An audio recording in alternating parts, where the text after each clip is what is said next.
సజీవ్ వాహిని వారు నిర్వహిస్తున్న conquerors no more chains అనే ఒక యూత్ మీటింగ్కి లైవ్లో జాయిన్ అయిన ప్రతి ఒక్కరికి, అలాగే యూట్యూబ్ లైవ్ స్ట్రీమ్ ద్వారా వీక్షిస్తున్న ప్రతి ఒక్కరికి ప్రభువైన యేసుక్రీస్తు పరిశుద్ధమైన నామంలో ప్రత్యేకమైన వందనాలు తెలియజేస్తున్నాను.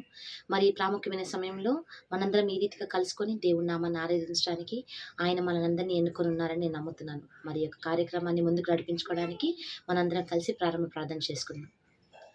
ప్రేమ నమ్మకం గల నా ప్రియ పరలోక తండ్రి యేసయ్య, ఇంతవరకు మమ్మల్ని కాచి కాపాడి సంరక్షించి నీ బంగారు పాదం కిందని మిక్కిలి రెక్కల క్రింద సజీవులకు ఉంచిన విధానాన్ని బట్టి మీకు వెళ్ళలేని స్తోత్రాలు చెల్లిస్తున్నాను. మరినైనా ఈ ప్రాముఖ్యమైన సమయంలో నీ యొక్క వాక్యాన్ని మేము వినబోతుండగానైనా నీ ఆత్మీయమైన జ్ఞానంతో వాక్యం చెప్పు బిడ్డను మీరు దీవించండి. ఆ రీతిగానైనా యేసయ్య, మేము విన్న వాక్యాన్ని మా హృదయాల్లో బదిలిపరుచుకొని వాటి నుండి మేము త్రొట్టిల్లిపోకుండా ఉండే భాగ్యం దయచేయమని ప్రార్థిస్తున్నాను. అంతేకాకుండా ఈ ఆరాధన అంతయు ఆద్యంతం మీరే అధ్యక్షత వహించండి. ఎటువంటి టెక్నికల్ ఇష్యూస్ రాకుండా మీరే కృప చూపించమని ప్రార్థిస్తూ, ఎక్కడెక్కడైతేనైనా ఈ యొక్క వాక్యం వినబడుతుందో అక్కడంతయునైనా నీ యొక్క రక్షణలో ప్రతి ఒక్క ఆత్మ నడిపింపబడడానికి సహాయం దయచేయమని కూడా వేడుకుంటూ, ఇదిగోనైనా మమ్మల్ని మేము తగ్గించుకొని మీ నామని హెచ్చిస్తూ యేసు నామములో వేడుకొని ప్రార్థించి పొంది ఉన్నామని నమ్ముతున్నాను తండ్రి, ఆమేన్. ఈ దినాన మనతో వాక్యాన్ని పంచుకోవడానికి మన మధ్యలో పాస్టర్ రాజేష్ గారు ఉన్నారు. వీరు దేవుడి వాక్యాన్ని మనతో పంచుకుంటారు.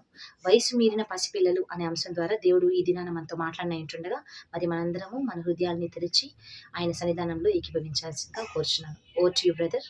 క్రీస్తు నామమున అందరికీ కూడా వందనాలు తెలియజేస్తూ ఉన్నాను. మళ్ళీ చాలా రోజుల తర్వాత సజీవ వాహిని ద్వారా దేవుని వాక్యాన్ని అందించడానికి దేవుడు చూపిన మహాకృపను బట్టి దేవునికి కూడా కృతజ్ఞతలు తెలియజేస్తున్నాను. మంచిది, సందర్భంలో ఒక చిన్న వాక్య భాగాన్ని మనం చదువుకుని దాన్ని ధ్యానం చేద్దాం. ఏదైనా వాక్య ధ్యానం కొరకు హెబ్రీ పత్రిక 5వ అధ్యాయం 12వ వచనాన్ని నేను చదువుతున్నాను. కాలమును బట్టి చూచితే మీరు బోధకులుగా ఉండవలసిన వారై ఉండగా, దేవోక్తులలో మొదటి మూల పాఠములను ఒకడు మీకు మరలా బోధింపవలసి వచ్చెను. మీరు పాలు త్రాగవలసిన వారే గాని బలమైన ఆహారము తినగలవారు కారు. చిన్న మాట మనం ప్రార్థన చేసుకుందాం. పరిశుద్ధుడా మా ప్రియ పరలోకపు తండ్రి, నీ నామమునకు వందనాలు ప్రభా. ఏ దినమున మళ్ళా యొక్క ఛానల్ ద్వారా నీ వాక్యాన్ని అందించడానికి నువ్వు చూపిన మహాకృపను బట్టి నీకు మహిమ చెల్లిస్తున్నాను ప్రభా. ఇప్పుడు చదువుకునే లేఖన భాగము ద్వారా మీరు మాతో మాట్లాడండి. అయా, నాయకత్వాన్ని గురించి మేము నేర్చుకుంటుండగా మాకు అవసరమైన రీతిలో నీ స్వరాన్ని వినిపించండి, మా హృదయంలను కదిలించండి. అయా, ప్రతి ఒక్కరి జీవితంలో ఈ మాటలు ఫలించినట్లుగా నీ పరిశుధాత్మ కార్యమును జరిగించండి. ఈ వాక్యం వింటున్న ప్రతి ఒక్కరు కూడా శ్రద్ధాశక్తితో వాక్యమును ఆలకించి అంగీకరించి మార్పు చెంది నీ నామ మహిమార్థమై జీవించినట్లుగా అవకాశాన్ని అనుగ్రహించండి. నీ దాసును కూడా అభిషేకించి అయా నీ యొక్క జ్ఞానమునిచ్చి నీ మహిమ కొరకు ప్రతిష్ఠించి వాడుకోమని యేసు నామములో ప్రార్థిస్తున్నాను తండ్రి, ఆమెన్. ఇక్కడ మనం చదువుకున్న వచ్చిన భాగం అపోస్తులైన పౌలు హెబ్రీ ప్రాంతంలో లేదా హెబ్రీ అనే ఆ ప్రజలకి, హెబ్రీ భాష మాట్లాడగలిగినటువంటి యూదులకి ఈ పత్రికను రాస్తూ వారితోటి మాట్లాడినటువంటి ఒక మాట ఏంటదనంటే, కాలమును బట్టి చూస్తే. కాలము అనే మాట ఎందుకు పౌలు ప్రస్తావించాల్సి వచ్చింది అని మనం ఆలోచన చేస్తే, సహజంగా ఏదైనా ఒక వ్యక్తి యొక్క జీవిత విధానాన్ని చూసేటప్పుడు కాలమును బట్టి వారు చేసేటువంటి పనులను పరిగణలోనికి తీసుకుంటాం. కాలాన్ని అంటే దేవుడు కూడా ఒక మనిషి జీవిత విధానాన్ని విభాగించేటప్పుడు బాల్య వయస్సు, యుక్త వయస్సు, కాస్త నడి వయస్సు, వృద్ధాప్యము, ఇలా భాగములుగా చేసినట్లుగా మనం చూస్తూనే ఉంటాం.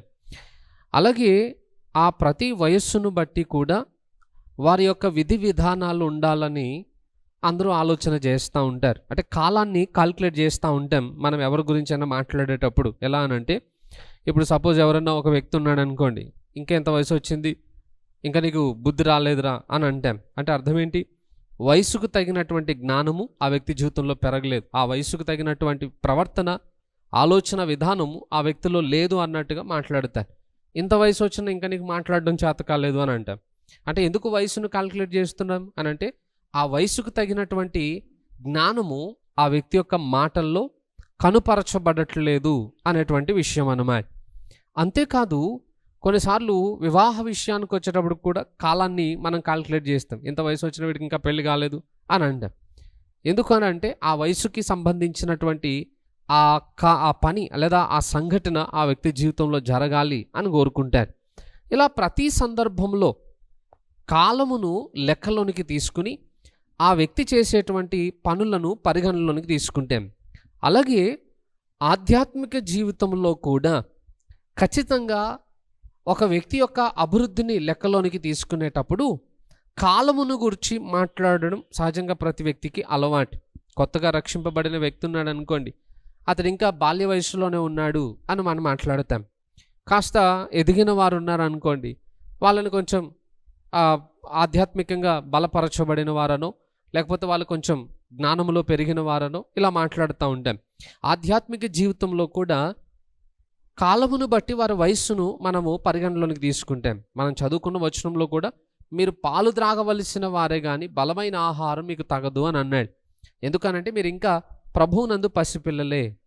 మనకి 1 కొరింథీ పత్రిక 3వ అధ్యాయంలో కూడా మనం చూస్తే మీలో అసూయయు కలహమును ఉన్నాయి, మీరు ఇంకా పసిపిల్లలే, పాలు త్రాగవలసిన వారే అని పౌలు కొరింథీ సంఘానికి హెచ్చరికనిచ్చేటప్పుడు కూడా కాలమును బట్టి చూసే వారితోటి మాట్లాడుతూ ఉంటాడు.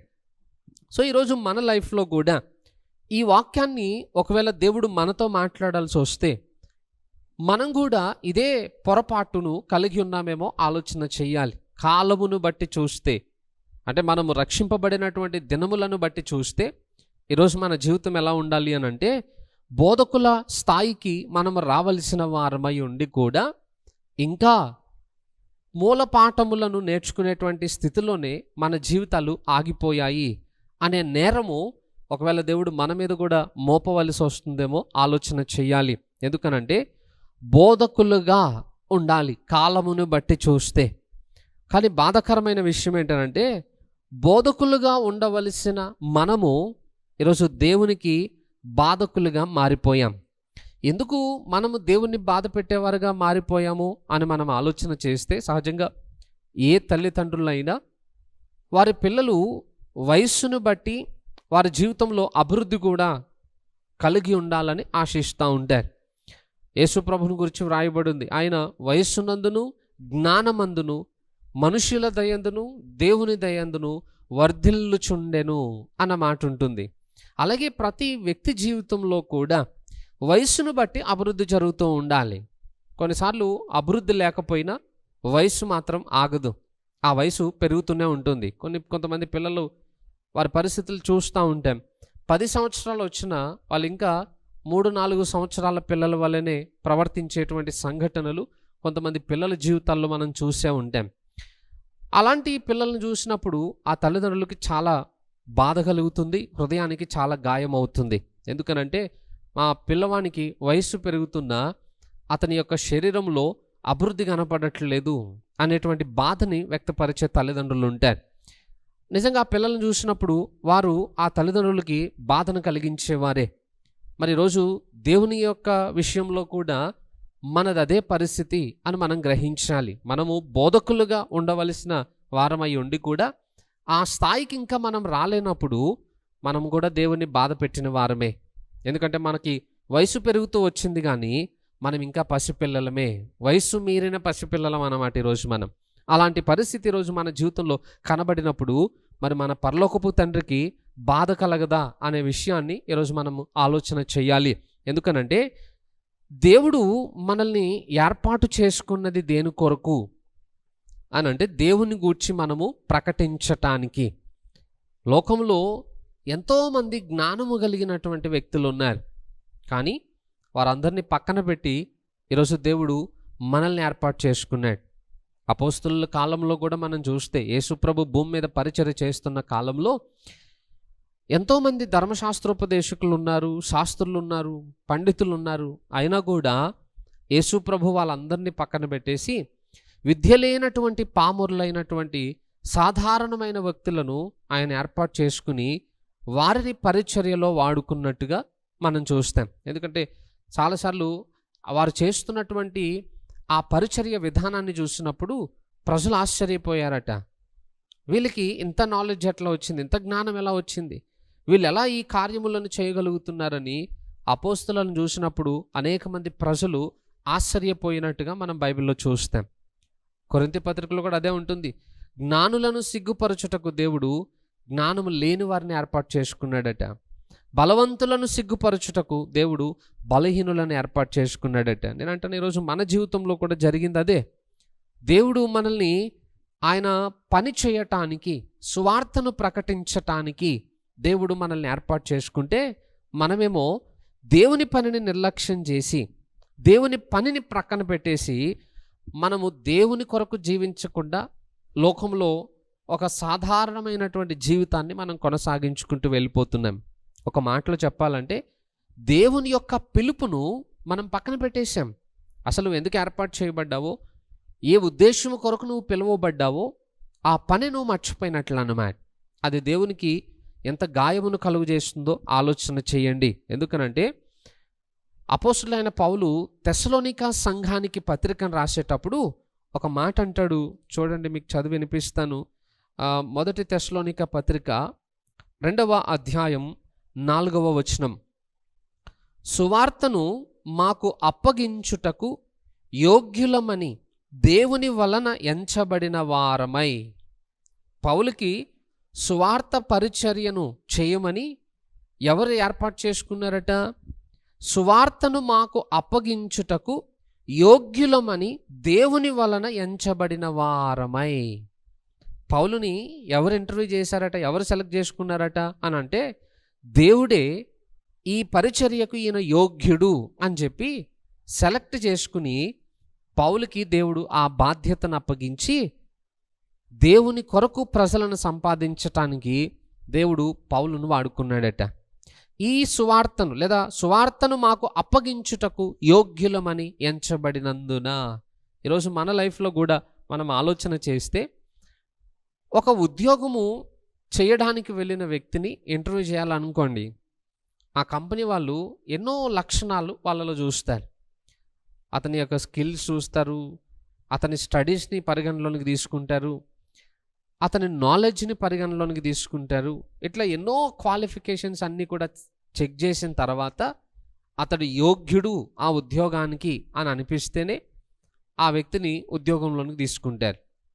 ఒకవేళ ఏ చిన్న లోపం ఉన్నా కూడా రిజెక్ట్ చేసేస్తారు.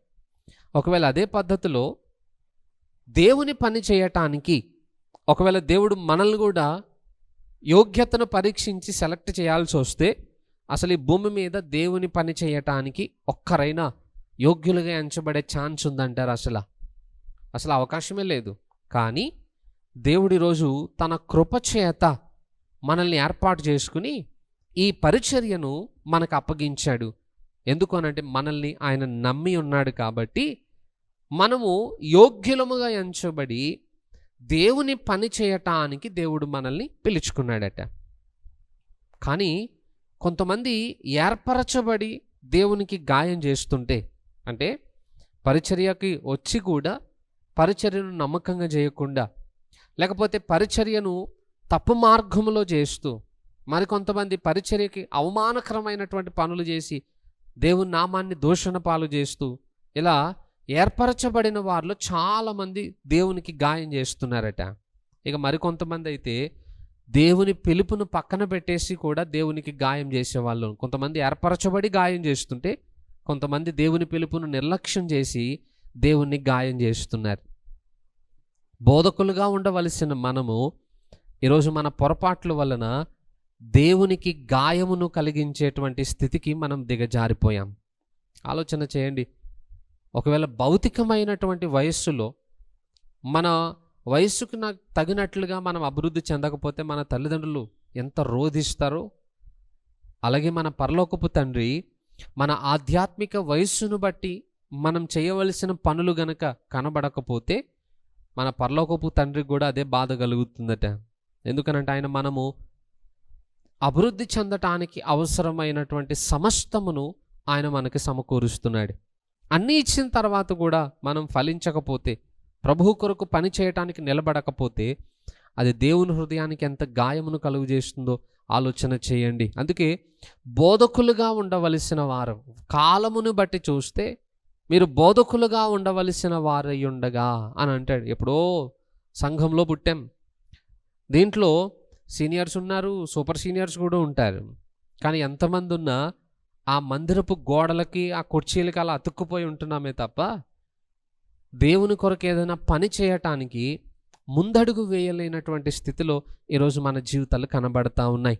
ఆ వైఖరి మార్చబడాలి. బోధకులుగా ప్రతి విశ్వాసి కూడా ఉండాలనేది దేవుని ఆలోచన అన్నమాట. అయితే కొంతమంది బోధకులుగా ఉండకపోవడానికి కారణం ఏంటి? కాలాన్ని బట్టి చూస్తే ఇతరులకు బోధించవలసిన మనము అలా ఉండకపోవడానికి కారణం ఏంటి అని మనం ఆలోచన చేస్తే, కారణాలలో ఒకటి, చాలామంది ఏమనుకుంటారంటే పరిచర్య అనేది మన పిలుపు కాదు కదా, అది పాస్టర్లు చేసే పని కదా, మనం ఏమైనా పాస్టర్నా వెళ్ళి వాక్యాన్ని బోధించడానికి సువార్తను చెప్పడానికి అని మనము చాలాసార్లు మన పిలుపు లేదు కదా, దేవుడు నన్ను సేవకు పిలవలేదు కదా అని మనం ఆలోచన చేస్తూ ఉంటాం. గుర్తుపెట్టుకోండి, దేవుని పని చేయటానికి మనం ఒక సేవకుడమే కావాల్సిన అవసరం లేదు, ఒక కాపరే కావాల్సిన అవసరం లేదు, మనకు ఒక సంఘం కూడా ఉండాల్సిన అవసరం లేనే లేదు. సంఘ కాపరి బాధ్యత వేరు. ఇక దాని గురించి ఇప్పుడు నేను మాట్లాడట్లేదు. సంఘ కాపరులు చేసే పరిచర్య వేరు. కానీ ఒక విషయం బాగా గుర్తుపెట్టుకోవాలి, పరిచర్య అనేది రెండు విధాలుగా ఉంటుంది. ఒకటి లోపల జరిగే పరిచర్య, మరొకటి బయట జరిగే పరిచర్య. సంఘము లోపల ఒక పరిచర్య విధానం ఉంటుంది. దాన్ని కాపరి ఆ పరిచర్య పద్ధతులన్నిటిని కూడా చూసుకుంటూ, ఆ పరిచర్యను కొనసాగించుకుంటూ, ఆ పరిచర్య యొక్క అభివృద్ధి కొరకు ఆయన ప్రయాసపడతా ఉంటాడు. ఆ సేవకునికి లేదా కాపరికి సంఘము సహకరిస్తూ వెళుతూ ఉండడం వలన పరిచర్య ఫలిస్తూ ఉంటుంది. కానీ బయట పరిచర్య ఒకటి ఉంది, సంఘమునకు వెలుపటి పరిచర్య ఒకటి ఉంటుంది. ఆ పరిచర్య సంఘములో ఉన్నవారు మాత్రమే చేయగలుగుతారట. ఎలా అనంటే, ఇప్పుడు ఎక్కడైనా మనం జాబ్ చేస్తున్నాం అనుకోండి, ఒక సేవకుడు డైరెక్ట్గా మీరు జాబ్ చేసే స్థలంలోనికి వచ్చి పరిచర్య చేయలేడు. ఎందుకంటే లోపలికి రావాలంటే ఐడి కార్డు అడుగుతారు, లేకపోతే మీరు ఆ ఆఫీస్లో ఎంప్లాయ్ కాదా అనే డీటెయిల్స్ వాళ్ళు కనుక్కుంటారు. ఒకవేళ మీకు ఆఫీస్కి ఏం సంబంధం లేకపోతే లోపలికి మిమ్మల్ని అలౌ చేయలేరు, ఎందుకంటే సేవకునికి అది సాధ్యం కాదు. కానీ ఒక ఎంప్లాయ్గా ఆ స్థలంలో పని చేసేవారికి అదొక మంచి ఆపర్చునిటీ. మీరు వెళ్ళగలుగుతారు, ఆ స్థలంలో ఎంతోమందికి మీరు దేవుని వాక్యాన్ని బోధించగలుగుతారు, ఎందుకంటే ఎంతోమందితో మీకు పరిచయాలు ఉంటాయి. సో అలాంటి వారికి మీరు వెళ్ళి దేవుని వాక్యాన్ని చెప్పడానికి మీకు అవకాశాలు ఉన్నాయి. ఈవెన్ మీరు స్టూడెంట్స్ అయి ఉండొచ్చు. ఒకవేళ స్టూడెంట్స్ అయినా కూడా కాలేజెస్లోనికి ఒక సేవకుని రానివ్వరుగా, అంత ఈజీగా రాలేడు, అది సాధ్యం కూడా కాదు. బట్ చదువుకునే వాళ్ళకి ఆ అవకాశం ఉంది, మీరు వెళ్ళగలుగుతారు. అక్కడ ఎంతోమంది మీకు స్నేహితులు ఉంటారు, వాళ్ళతో మీరు రోజల్లా మాట్లాడుతూ ఉంటారు. అలాంటి వారికి మీరు వెళ్ళి పరిచర్య చేయగలుగుతారు, మీరు వాక్యాన్ని బోధించగలుగుతారు అక్కడ. సో ఒక సేవకుడు వెళ్ళలేని స్థలాలకి మీరు వెళ్ళగలుగుతున్నారు. కంపెనీలకు కానీ లేదా చదువుకునే స్థలాల్లో కానీ అక్కడికి మీరు వెళ్ళగలుగుతారు. ఆ పరిచర్య బయట జరిగేది, ఆ పరిచర్య అంతా చేయాల్సింది అక్కడ జాబ్ చేసేవాళ్ళు లేదా అక్కడ చదువుకునేవారు, వాళ్ళకి అది సాధ్యమవుతుంది. అయితే ఆ పరిచర్య చేయటానికి ప్రత్యేకంగా మనకి పిలిపే అవసరం లేదు. ఇప్పుడు యేసుప్రభు చెప్పిన మాట ఏంటి? మీరు సర్వలోకమునికి వెళ్ళి సర్వ సృష్టికి సువార్తను ప్రకటించండి అని. అది అందరి బాధ్యత. నువ్వేదైతే తెలుసుకున్నావో, ఎవరినైతే విశ్వసించావో ఆ దేవుని గురించి ప్రకటించటానికి నీకు ప్రత్యేకంగా ఎవరో ఒక సర్టిఫికెట్ ఇవ్వాల్సిన అవసరం లేదు. నీకు తెలిసిన విషయాలు దేవుని గురించి నీ చుట్టూ ఉన్న వారికి నువ్వు ప్రకటించగలిగితే అది కూడా ఒక పరిచర్యనే. కానీ ఈరోజు ఆ పరిచర్య చేయటానికి కూడా నేను ఏమైనా సేవకున్నా, లేకపోతే దేవుడిని ఏమైనా నన్ను పరిచర్యకి పిలుచుకున్నాడా, ఇది నా పని కాదు కదా అని అనుకుంటూ చాలామంది దేవుడు మనకిచ్చిన అవకాశాలను కూడా మిస్యూజ్ చేస్తూ ఉన్నాం.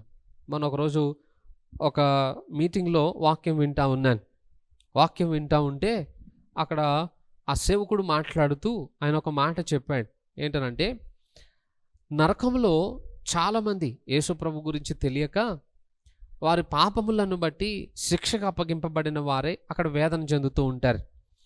అలా వేదన చెందుతూ ఉన్నప్పుడట అక్కడ కలిగిన ఆ బాధను తట్టుకోలేక ఆ కోపముతోటి వాళ్ళు కేకలు వేస్తూ ఉంటారట. అలా వేయబడుతున్నటువంటి ఆ కేకలలో ఎక్కువగా వినబడే పేర్లు క్రైస్తవుల పేర్లే ఉంటాయట. అదేంటి, నరకంలో క్రైస్తవుల పేర్లు ఎందుకు వినబడతాయి అని అనుకుంటున్నారా? ఒకటి గుర్తుపెట్టుకోండి, మన చుట్టూ ఉన్న వారికి మనం ఒకవేళ దేవుని గురించి ప్రకటించకపోతే వాళ్ళు ఒకవేళ నరకంలో పడ్డారనుకోండి, అప్పుడు మనల్ని గురించి తిట్టుకుంటూ కేకలు వేస్తారట. నువ్వు నాకెందుకు దేవుని వాక్యం చెప్పలేదు, యేసు ప్రభు గురించి నువ్వు నాకెందుకు ప్రకటన చేయలేదు, ఎన్నో సంవత్సరాలు నీతోటి ఉన్నాను, ఎన్నోసార్లు మనం మాట్లాడుకున్నాం, కానీ నువ్వు ఎందుకు నాకు చెప్పలేదు, ఇగో నువ్వు చెప్పకపోయినందుకే ఈరోజు నేను ఇలా యాతన పడుతున్నాను లేదా ఇబ్బందిని ఎదుర్కొంటున్నాను అని మనం పేరుని ఉచ్చరిస్తూ వాళ్ళు కేకలు వేస్తూ రోధించే పరిస్థితులు వస్తాయట.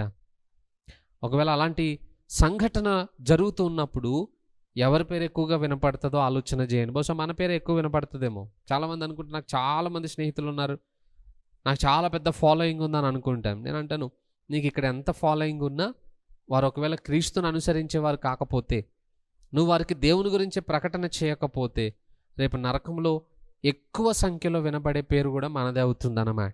సో అలాంటి నష్టం జరగకుండా ఉండాలంటే ప్రతి వ్యక్తి కూడా మనకి తెలిసిన విషయాలు మన చుట్టూ ఉన్న వారికి ప్రకటించే బాధ్యత అది ప్రతి ఒక్కరిది. దాని కొరకు నువ్వు ఎవరు సర్టిఫికేట్ చేయాల్సిన అవసరం లేదు, లేకపోతే నువ్వు ప్రత్యేకంగా వెళ్ళి ఎక్కడో బైబిల్ ట్రైనింగ్ కూడా చేయాల్సిన అవసరం లేదు. నువ్వు విన్నది విన్నట్టుగా వెళ్ళి ఇతరులకి ప్రకటించినా కూడా దేవుని కార్యం వారి జీవితంలో జరుగుతుందనే విషయాన్ని మనం ఎప్పుడు మర్చిపోకూడదు.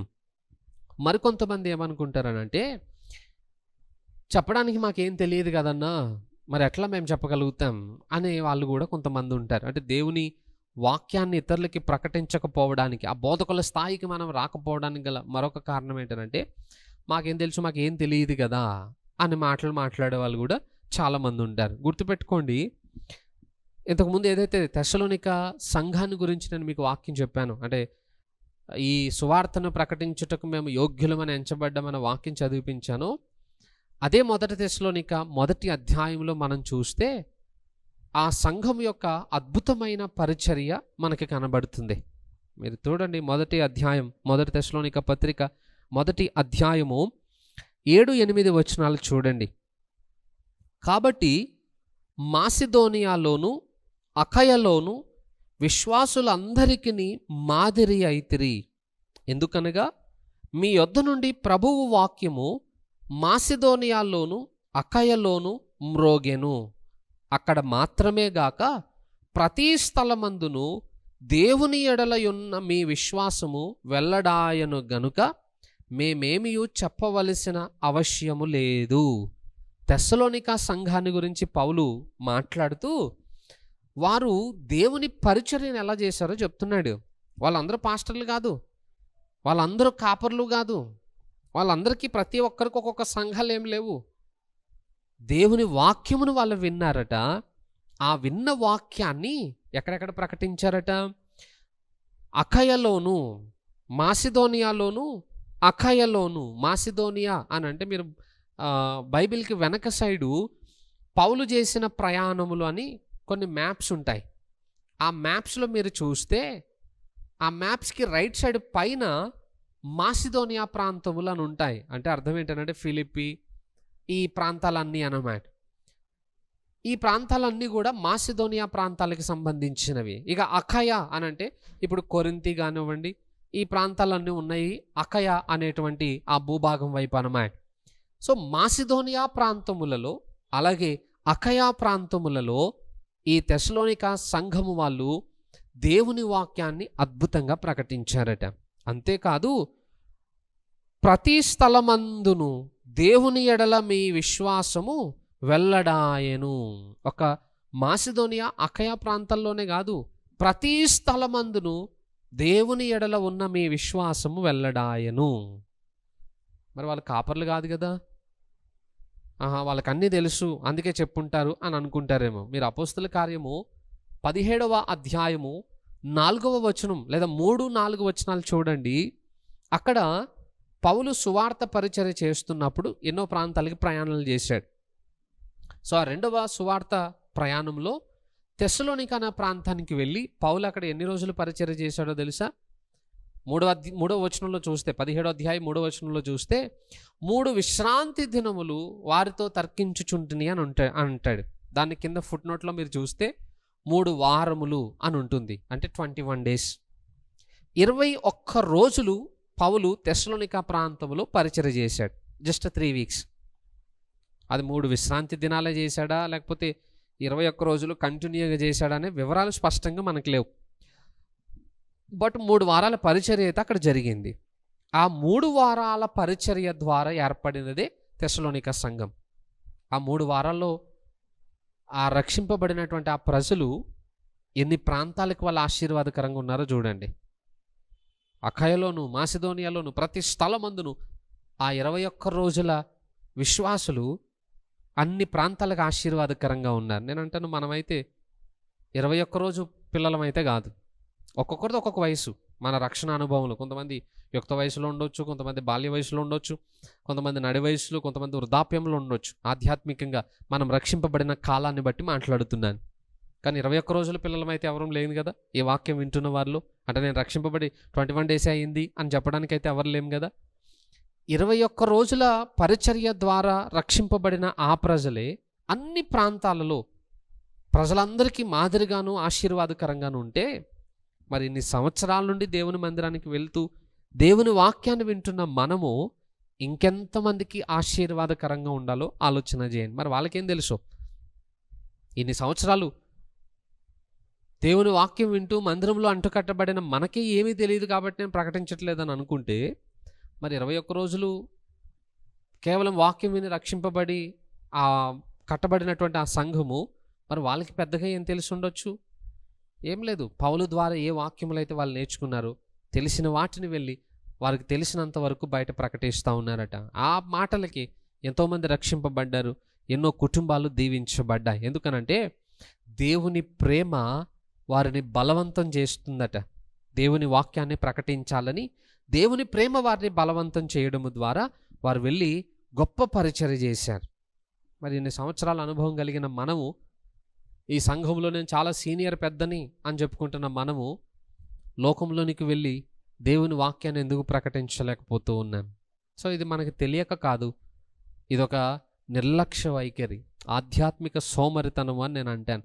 ఆ వైఖరిని మనం మార్చుకోకపోతే ఇంకెన్ని సంవత్సరాలైనా దేవునికి బాధకులుగానే ఉంటాం, కానీ దేవుని కొరకు మాత్రం బోధకులుగా మనం ఎప్పటికీ మార్చబడలేం. ఆ సంఘం లేదా ఆ ప్రాంతంలో ఉన్నవారు, ఆ హెబ్రీయులకి ఎవరికైతే పౌలు పత్రికను రాశాడో ఆ ప్రజలు బోధకులుగా ఉండవలసిన వారై ఉండి కూడా ఇంకా దేవోక్తులలోని మూలపాఠములను వినే స్థితిలోకి ఉండిపోయారట. ఇది ఎలా ఉంటుందనంటే, 10వ తరగతి వాడిని తీసుకొచ్చి ఎల్కేజీ క్లాస్లో కూర్చోబెట్టామనుకోండి, కూర్చోబెట్టి వాళ్ళకి ఏబిసిడీలు నేర్పిస్తున్నాం అనుకోండి, ఆ 10వ తరగతి చదివే స్టూడెంట్కి ఎట్లా ఉంటుంది? అది చాలా ఇన్సల్టింగ్గా ఉంటుంది, చాలా అవమానం, చాలా అది గాయాన్ని కలుగు చేస్తుంది అన్నమాట. నేనంటాను, ఈరోజు మనం కూడా మళ్ళా మూలపాఠములు వినే స్థితికి దిగజారిపోయినా, లేకపోతే అక్కడనే మన అభివృద్ధి ఆగిపోయినా అది మనకు కూడా చాలా అవమానకరమైన విషయం. కొత్తగా రక్షింపబడిన వాళ్ళకి చెప్పే పాఠాలు, బైబిల్ చదువుకోండి, ప్రార్థన చేసుకోండి, మానకుండా మందిరానికి రండి అని, అవే మాటలు బోధకుల స్థాయిలో ఉండవలసిన వారికి కూడా చెప్పుకుంటూ రావాల్సి వస్తుందనంటే అది ఎంత సిగ్గుచేటో ఆలోచన చేయండి. మూలపాఠములను మళ్ళీ వినేటువంటి పరిస్థితి అన్నమాట. ఇంకొంతకాలం ఇలానే వినే దగ్గరనే మనం ఆగిపోయామనుకోండి, మన లైఫ్ ఒక మురికి గుంటలా తయారవుతుంది. వాటర్ ఎప్పుడన్నా ఫ్రెష్గా ఉండాలంటే మన జీవితంలో ఎప్పుడూ కూడా ఇన్ఫ్లో ఉండాలి, అవుట్ఫ్లో కూడా ఉండాలి. మనకి ఇన్ఫ్లో అవుతుంది, బయట నుండి బాగా నేర్చుకుంటున్నాం, బట్ అవుట్ఫ్లో లేదు. వచ్చిన నీళ్ళన్నీ ఒక చోట ఉంటున్నాయి. గుర్తుపెట్టుకోండి, ప్రతిరోజు మీరు ఎన్ని కొత్త విషయాలు నేర్చుకున్నా, ఆల్రెడీ మీరు నేర్చుకున్న వాటిని ప్రకటించకపోతే మీ జీవితం ఒక మురికి గుంట అయిపోతుంది. ఎన్ని వాక్యాలు విన్నా అవన్నీ నిష్ప్రయోజనం అయిపోతాయి మీ జీవితంలో. ఆ పరిస్థితి రానియొద్దు. ఎందుకంటే మురికి గుంటలో అన్ని మంచినీళ్ళు పడ్డా అవి కూడా మురికి నీళ్ళుగా మారిపోతాయే తప్ప వాటి వల్ల ఎవరికి దేనికి ఉపయోగం ఉండదు, ఎవరికి ఉపయోగం ఉండదు. అలాగే మనం కూడా ప్రతిరోజు ఒక కొత్త విషయం నేర్చుకోవాలని ఆతృత ఉంటుంది, బట్ నేర్చుకున్న దాన్ని ప్రకటించాలని ఆసక్తి ఉండదు. మరి ప్రకటించినప్పుడు సంపాదించుకునే ఏం లాభం? దానివల్ల ప్రయోజనం ఏంటి? అందుకే అది ఒక మురికి గుంట జీవితంలాగా మారిపోతుంది అన్నమాట. అలాంటి స్థితి రాకుండా ఉండాలంటే ప్రతి విశ్వాసి నేర్చుకున్న వాటిని ఇతరులకి బోధించడం అనేది ఒక బాధ్యతగా పెట్టుకుంటే అప్పుడు మనము ఒక బోధకుల స్థాయికి వచ్చిన వారం అవుతాం. సరే, బోధకులుగా ఉండాలి, అలాగని ఎట్లా పడితే అట్లా వెళ్ళి బోధ చేయడానికి లేదు. దానికి కూడా కొన్ని నియమ నిబంధనలు ఉంటాయి, కొన్ని అర్హతలు ఉంటాయి. ఏంటనంటే, నిజంగా చూస్తే మనకైతే అర్హత లేదు, కానీ దేవుడు మనల్ని నమ్మి ఈ పరిచర్యను అప్పగించాడట. వీళ్ళు నమ్మకంగా దీన్ని చేస్తారు అని మనల్ని నమ్మి ఈ పరిచర్యను అప్పగించాడు. కానీ మనమేమో మోసం చేస్తున్నాం. నేను అంటాను, మోసం చేసిన వాడు నరహత్య చేసిన వానితో సమానం. ఇస్కరియోతు యూదా జీవితంలో మనం చూస్తాం. యేసుప్రభు ఆయనని ఒక అపోస్తలుడిగా ఏర్పాటు చేసుకున్నాడు. ఆయన నమ్మాడు. కానీ ఇస్కరియోతు యూదా మోసం చేయడం ఆరంభించాడు. అతడే లాస్ట్కి యేసుప్రభుని చంపడానికి అప్పగించాడు. ఒక నరహంతకుడిగా ఆయన మారిపోయాడు. అంటే మోసం చేసిన వాడు నరహంతకునితో సమానం అని నేను అంటున్నాను. ఈరోజు మనం కూడా మోసం చేస్తూనే ఉన్నాం. ఆ రోజు ఇస్కరియోతు యూదా చేసిన తప్పు మనకి ఇంత కోపాన్ని తీసుకొస్తుంది కదా. మరి మనకు తెలియకుండానే ప్రతిరోజు మనం అదే పని చేస్తున్నాం. యేసుక్రీస్తుని మరల సిలువ వేసి ఆయనను గాయపరుస్తూనే ఉన్నాం. అలాంటి వైఖరి మనము మార్చుకోవడం ఈరోజు మన జీవితంలోనికి రావాల్సినటువంటి ఒక మార్పు అని మనం గ్రహించాలి. ఎందుకనంటే దేవుడు మనల్ని నమ్మి ఈ పరిచర్యను అప్పగించినప్పుడు ఆ నమ్మకత్వాన్ని మనం కాపాడుకోవాలి. నమ్మకంగా ఆ పరిచర్యను మనము చేయగలగాలి. అలా చేయగలిగినప్పుడే నిజంగా మనము దేవుని పరిచర్య చేయటానికి యోగ్యులము అని అనిపించుకుంటాం. అంతేకాదు, దేవుని యొక్క పరిచర్య చేయటానికి ఇంకా కొన్ని అర్హతలు కావాలి. ఇప్పుడు మనం ఎలా ఉన్నా కూడా ఇతరులకి చెప్పడం అని అంటే కొన్నిసార్లు మనకు చాలా ఇష్టం. కానీ నేను అంటాను, చెప్పడం సులభమే, కానీ ఏదైతే చెప్తున్నావో దాన్ని నీ జీవితంలో కలిగి ఉండడం ఇంకా ప్రాముఖ్యం. మాట కంటే కూడా క్రియ చాలా ప్రభావవంతమైనదన్నమాట. సో ఇతరులకి చెప్పక మునుపు ఫస్ట్ మనం భక్తిపరులమై ఉండాలి. మనము మంచి ప్రవర్తన కలిగిన వారమై ఉండాలి. మనము దేవుని పట్ల ప్రేమను కలిగిన వారమై ఉండాలి. ఇలాంటి కొన్ని అర్హతలను మనము కలిగి ఉండగలిగితే వాటిని బట్టి మనము దేవుని పరిచర్య చేయటానికి అర్హులంగా ఎంచబడదు. ఒకటేసారి బైబిల్ జ్ఞానం రాదు. అన్నీ ఒకటేసారి మనకు తెలియవు. అన్నీ నేర్చుకున్నాకనే వచ్చి సువార్తను ప్రకటిస్తాను, వాక్యం చెప్తానంటే అది సాధ్యం కాదు. తెలిసిన వాటిని బోధిస్తూ ఉన్నప్పుడు దేవుడు కొత్తవి నేర్పిస్తూ వెళ్తాడు. సరే, మనం సొంతంగా నేర్చుకోకపోయినా మీరు మందిరంలోనికి వెళ్ళినప్పుడు మీ సేవకులు బోధ చేసినటువంటి ఆ విషయాలను వెళ్ళి మీ చుట్టూ ఉన్న వాళ్ళకి ప్రకటించిన వాళ్ళు కూడా దీవించబడే అవకాశాలు ఉంటాయి. సో అవసరాన్ని బట్టి దేవుడు మనకు నేర్పించుకుంటూ వెళ్తాడు. ఫస్ట్ తెలిసిన వాటిలో మనం నమ్మకంగా ఉండగలగడం, అది నేర్చుకోగలగాలి. ఎప్పుడైతే ఇలా మనం జీవించగలుగుతామో, ఇలా దేవుని పని మనం చేయగలుగుతామో అప్పుడు మనము ఫలించిన వారం అవుతాం. యోహాను సువార్త 15:8 ఉంటుంది, మీరు బహుగా ఫలించటం వలన నా తండ్రి మహిమపరచబడును, దీనిని బట్టి మీరు నా శిష్యులు అనబడుదురు అని అంటాడు. సో మనం దేవుని శిష్యులంగా పిలువబడాలంటే మొదట దేవుని కొరకు మనం ఫలించగలగాలి. దేవుని గూర్చి సమాజంలో ప్రకటించగలగాలి. నువ్వు ప్రకటించవలసిన వాడు ప్రకటించకపోతే ప్రజలకు ఎప్పటికీ సత్యం అర్థం కాదు. మీకు ఒక చిన్న స్టోరీ చెప్పి నేను ముగిస్తాను. ఒకసారట కొంతమంది కలిసి ఒక రెస్టారెంట్కి వెళ్ళారట. రెస్టారెంట్కి వెళ్ళిన తర్వాత అందరూ వాళ్ళకి కావాల్సినవన్నీ తిన్నారు, శుభ్రంగా తిన్నారు. లాస్ట్కి బిల్లు కట్టాలి. బిల్లు కట్టడానికి వచ్చేటప్పటికి ఇంతకే వాళ్ళ దగ్గర ఎవరి దగ్గర డబ్బులు లేవు. అందరూ మర్చిపోయి వచ్చారు. ఒకళ్ళేమో నువ్వు తీసుకొస్తావన్నావు కదా అని, ఒకళ్ళు లేదు నువ్వు తెచ్చావని నేను వదిలేసి వచ్చానని ఇంకొకళ్ళు, అట్లా మొత్తానికి ఎవరు డబ్బులు తీసుకుని రాలేదు. ఇప్పుడు బిల్లు కట్టకుండా బయటికి రాలేరు. ఇక వాళ్ళు తర్జన పడుతున్నారట. ఏం చేద్దాం, ఎట్లా చేద్దాం, ఇప్పుడు పరిస్థితి ఏంటి, ఇలా అందరూ ఆలోచిస్తూ ఉంటే ఆ సిచ్యువేషన్ చూసినటువంటి ఒక ఆయన పక్కన వాళ్ళ పరిస్థితి చూసి జాలిపడి కౌంటర్ దగ్గరికి వెళ్ళి వాళ్ళ బిల్లు కూడా ఆయన కట్టేసి వెళ్ళిపోయాడట. కట్టేసి వెళ్ళిపోతే ఆయన చెప్పాడు, ఇక వాళ్ళ బిల్లు నేను కట్టేశానని, వాళ్ళు వస్తే ఇక్కడికి చెప్పండి నేను కట్టేశానని అని చెప్పేసి ఆయన వెళ్ళిపోయాడు. ఈ కౌంటర్లో కూర్చుని ఆయన వాళ్ళు వస్తే చెప్దామని ఈయన అనుకుంటున్నాడు. అక్కడ తిన్న వాళ్ళేమో బిల్లు కడితే మనం వెళ్దాం కదా, బిల్లు కట్టుకుంటే ఎలా కదులుతాం ఎక్కడ నుండనేమో వాళ్ళు అనుకుంటున్నారు. ఇప్పుడు వాళ్ళకి తెలియదు బిల్లు కట్టినట్లు, ఈయన చెప్పలేదు. చాలా సమయం అలాగే కూర్చుని ఉండిపోయారట.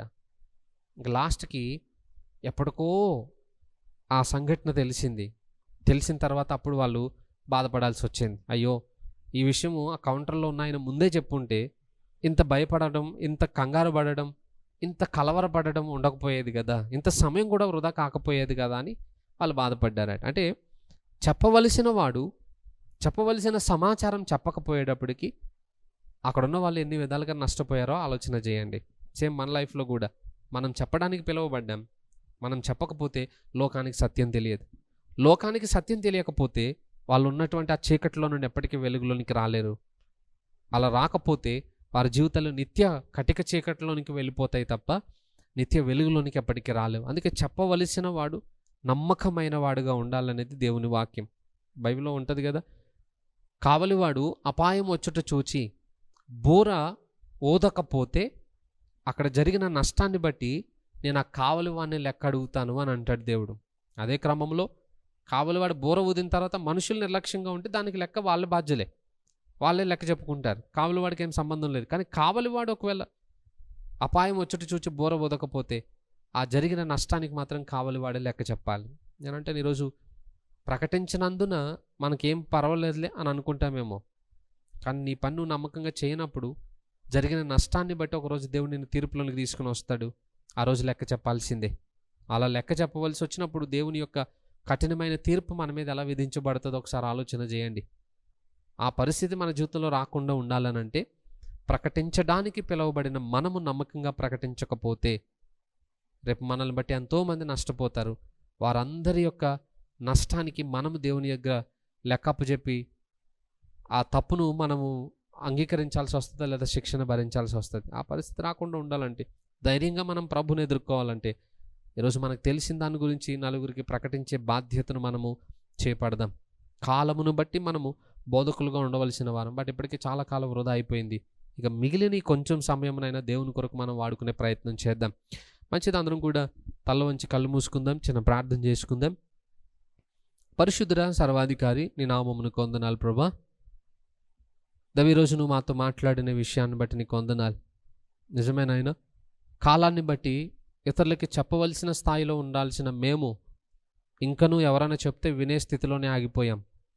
ఆధ్యాత్మికంగా మాలో అభివృద్ధి లేదు నాయన. నాయకులుగా ఉండవలసిన మేము ఇంకా పిల్లలానే కనబడుతున్నాం.